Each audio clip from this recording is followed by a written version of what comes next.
नमस्कार, मेरा नाम ऋतिक ठाकुर है और आप इस वक्त एनएमएफ न्यूज देख रहे हैं। भारतीय संस्कृति, क्लासिकल डांस और बॉलीवुड, इन तीनों का रिश्ता हमेशा से बेहद खास रहा है। लेकिन पिछले कुछ समय से ये देखने में आ रहा है कि एंटरटेनमेंट के चलते बॉलीवुड में कई बार आस्था के साथ खिलवाड़ हो जाता है, आस्था की सीमाएं लांघ दी जाती है। और एक बार फिर से यही हुआ।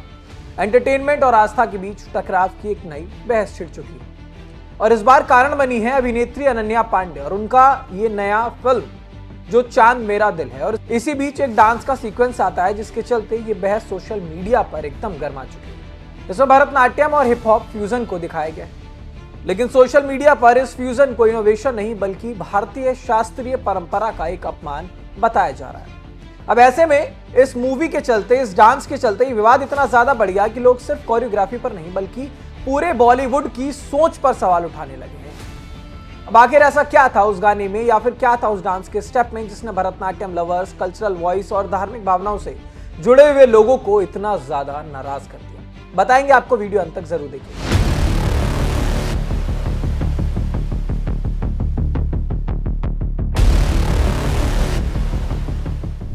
भरतनाट्यम की अगर बात करें तो भरतनाट्यम का इतिहास बहुत पुराना है और उसी के चलते इस मूवी में कुछ ऐसे स्टेप्स किए गए हैं जिसकी वजह से भरतनाट्यम से जुड़े लोगों का यह कहना है कि बिल्कुल गलत हुआ है, इन्हें भरतनाट्यम के इतिहास के बारे में नहीं पता, ये खिलवाड़ कर रहे हैं। क्या है भरतनाट्यम? भरतनाट्यम सिर्फ नृत्य नहीं, साधना है। तमिलनाडु के मंदिरों से निकली प्राचीन कला, भगवान नटराज से जुड़ा आध्यात्मिक परंपरा, भाव, राग और ताल का अद्भुत संगम। भरतनाट्यम का इतिहास 2000 साल पुराना सांस्कृतिक विरासत, देवदासी परंपरा से जुड़ा इतिहास, मंदिरों में भक्ति के रूप में प्रस्तुति, यूनेस्को स्तर पर विश्व भर में पहचान। भरतनाट्यम में क्या खास है? हर मुद्रा का एक अर्थ होता है, आंखों, हाथ और चेहरे से भाव की अभिव्यक्ति होती है। हर पोस्चर का एक धार्मिक सांस्कृतिक महत्व है, अनुशासन और वर्षों की साधना जरूरी। दरअसल ये जो पूरी कंट्रोवर्सी हम आपको बता रहे हैं, इसकी सबसे बड़ी वजह सिर्फ डांस मूव नहीं है बल्कि वो सिंबोलिज्म है जो कि इस पूरे सीक्वेंस में दिखाई गई है। गाने में भगवान नटराज की मूर्ति के सामने जिस तरह से इस डांस को पेश किया गया है, भरतनाट्यम को हिप हॉप बीट्स और वेस्टर्न स्टाइलिंग के साथ पेश किया गया, यानी कि एक पूरी तरीके से मैशअप है और उसे कई लोगों ने सेक्रेड आर्ट फॉर्म का कमर्शियल रिमिक्स बता दिया। अब इसे कई लोग तो ये भी कह रहे हैं कि ये इनोवेशन है, लेकिन कई ये भी कह रहे हैं कि पूरे तरीके से ये आस्था के साथ खिलवाड़ है। अगर वहां पर भगवान नटराज की तस्वीर लगी है तो उनकी आस्था से जुड़े लोगों का साफ तौर पर यह कहना है कि जिस तरीके के मूव यहां पर किए गए हैं वो स्पष्ट रूप से गलत है। आप तस्वीरों में देख पा रहे होंगे कि जिस तरीके से यहां पर अनन्या पांडे जब डांस परफॉर्म करती हैं तो वो किसी भी तरीके से भरतनाट्यम तो नहीं लगता, कहीं पर रोबोटिक्स लगता है, कहीं पर ब्रेक डांस लगता है, कहीं पर लॉकिंग पॉपिंग करें, थोड़ा बहुत भरतनाट्यम का भी उन्होंने यहाँ पर दिखा दिया है। लेकिन अब ऐसे में कई क्लासिकल डांसर्स ने यह भी कहा है कि भरतनाट्यम सिर्फ डांस नहीं होता बल्कि डिवोशन, डिसिप्लिन और स्पिरिचुअल एक्सप्रेशन की एक सेंचुरी है, ओल्ड ट्रेडिशन है। इसमें हर मुद्रा का, हर एक्सप्रेशन और हर पोस्चर की एक धार्मिक और सांस्कृतिक अर्थ होता है। यानी कि कंट्रोवर्सी सिर्फ कोरियोग्राफी की नहीं है, उस सोच की है जिसमें सेक्रेड आर्ट को वायरल एस्थेटिक में बदला जा रहा है। अगर बात करें भरतनाट्यम की तो लंबे समय से लोग आते हैं, इस पर अब राजनीति भी पूरी तरीके से गर्मा गई। आपको बताएंगे पूरा मामला कहां तक पहुंच चुका है, क्यों भड़का विवाद, फ्यूजन या ट्रेडिशन का डिल्यूशन, हिप हॉप बीट्स पर भरतनाट्यम की परफॉर्मेंस, नटराज की मूर्ति के सामने विवादित डांस, सोशल मीडिया पर हैशटैग कल्चरल एप्रोप्रिएशन और hashtag save India culture trend. युवा आर्टिस्ट बोले ये फ्यूजन है ना कि अपमान। पारंपरिक कलाकारों का गुस्सा, ये हमारी संस्कृति के साथ खिलवाड़ है। तो अब सोशल मीडिया की अगर बात करें तो सोशल मीडिया पर लोगों का गुस्सा और ज्यादा बढ़ गया जब कोरियोग्राफर की ट्रेनिंग पर सवाल उठने लगे। लोगों ने पूछा कि क्या भरतनाट्यम जैसी क्लासिकल फॉर्म को कोरियोग्राफ करने के लिए वर्षों की साधना जरूरी नहीं है? क्या अब कोई भी ट्रेडिशनल आर्ट को मॉडर्न फ्यूजन के नाम पर बदल सकता है? क्योंकि भरतनाट्यम हम देखते आ रहे हैं किस तरीके से परफॉर्म भरतनाट्यम किया जाता है, आंखों से लेकर के हाथों से लेकर के तमाम पोस्चर, हर एक मूव का एक अर्थ होता है। लेकिन जिस तरीके का परफॉर्मेंस यहाँ पर अनन्या पांडे ने किया है वो पूरी तरह से विवादास्पद है और लोगों की भावनाओं के साथ कहीं ना कहीं खिलवाड़ है, स्पष्ट रूप से भरतनाट्यम से जुड़े हुए लोग कह रहे हैं। और यहीं से ये जो बहस सोशल मीडिया की थी ये दो हिस्सों में बंट गई है।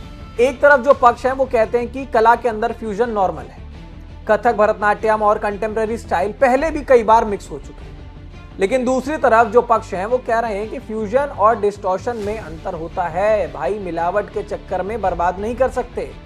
मॉडर्नाइजेशन के नाम पर अगर किसी ट्रेडिशन की आत्मा ही बदल दी जाए तो वो क्रिएटिविटी नहीं रहती, वो कमर्शलाइजेशन बन जाता है। और अब ऐसे में ये मामला पहली बार नहीं है जब बॉलीवुड में या एंटरटेनमेंट के चलते किसी आस्था के साथ खिलवाड़ हुआ हो या सीमा लांघी गई। जब जब एंटरटेनमेंट इंडस्ट्री पर आस्था और संस्कृति की बात आई, हम आपको बताते हैं पिछले 4 से 5 ऐसी फिल्में आपको बताते हैं जिसमें तमाम आरोप लगते रहे, कंट्रोवर्सीज होती रही। आपको पीके फिल्म याद होगी, इसमें धार्मिक प्रतीक पर सटायर को लेकर के विवाद हुआ था।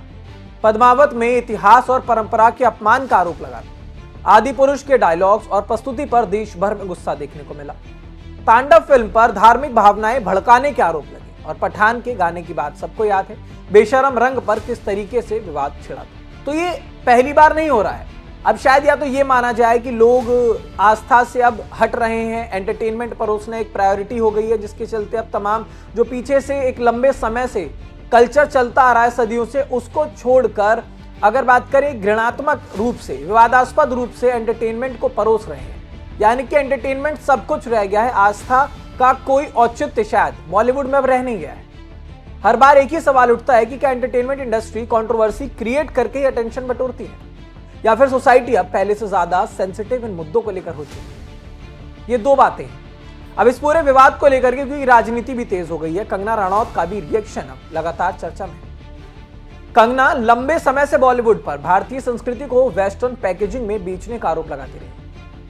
कंगना का साफ कहना है कि इंडियन ट्रेडिशंस को समझे बिना उन्हें ग्लैमराइज्ड कंटेंट बना देना संस्कृति के साथ पूरी तरीके से अन्याय है। उन्होंने स्टोरी भी लगाई।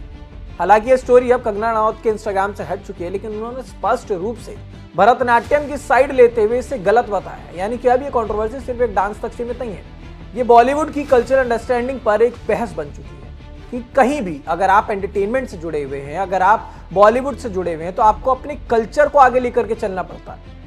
लेकिन इस पूरे मामले का एक दूसरा पहलू भी है। कुछ लोग कहते हैं कि हर क्रिएटिव एक्सपेरिमेंट को आउटरीच की नजर से देखना सही नहीं है। अब ऐसे में आर्टिस्ट को नए तरीके से भारतीय कला को ग्लोबल ऑडियंस तक ले जाने का अधिकार होना चाहिए, ये कह रहे हैं कुछ लोग सोशल मीडिया पर।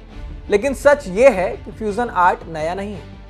इंडियन क्लासिकल म्यूजिक से लेकर के डांस तक कई सक्सेसफुल एक्सपेरिमेंट्स हुए भी हैं जिन्हें लोगों ने भी पसंद किया है, लेकिन एक कल्चर का ध्यान रखते हुए। तो फिर इस बार इतना गुस्सा क्यों आ रहा है लोगों को?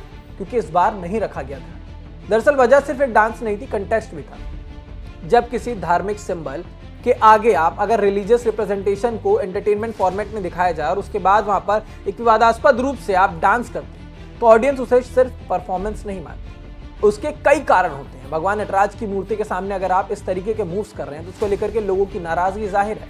और अब ये इंटेंस रिएक्शन सोशल मीडिया पर भी आप देख सकते हैं, लोगों की भरमार है। लोग कह रहे हैं क्या किया है, भरतनाट्यम के नाम पर जिस तरीके का ये डांस किया है इसको पूरी तरीके से बॉयकॉट करना चाहिए।